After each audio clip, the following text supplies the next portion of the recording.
નમસ્કાર,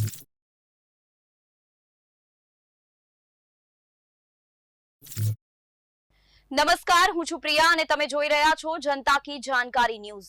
નજર કરીએ આજના સમાચાર। ભાયાવદરમાં ભાજપ નેતાના ઘરે જુગારધામ ઝડપાયું।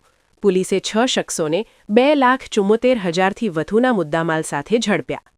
મયુરનગરમાં નગરપાલિકાના પૂર્વ પ્રમુખ અને વર્તમાન કારોબારી ચેરમેન માયાબેન વાછાણીના પતિ અતુલ વાછાણીના રહેણાંક મકાન પર પોલીસે દરોડો પાડ્યો હતો। આ દરોડા દરમિયાન પોલીસે જુગારધામનો પર્દાફાશ કરી કુલ 6 શખ્સોને 2,47,000થી વધુના મુદ્દામાલ સાથે ઝડપી પાડ્યા હતા।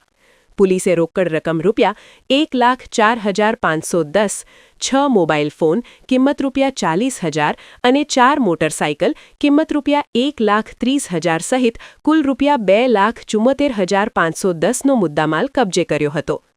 પોલીસે કુલ 6 વ્યક્તિઓ સામે ગુનો દાખલ કર્યો છે, જેમાં ભાયાવદર નગરપાલિકાના પૂર્વ પ્રમુખ અતુલ વાછાણી, મુખ્ય સંચાલક ચંદ્રેશ વાછાણી, દિનેશ કનેરિયા, હિરેન માકડિયા અને જયેશ ભાલોડિયાનો સમાવેશ થાય છે।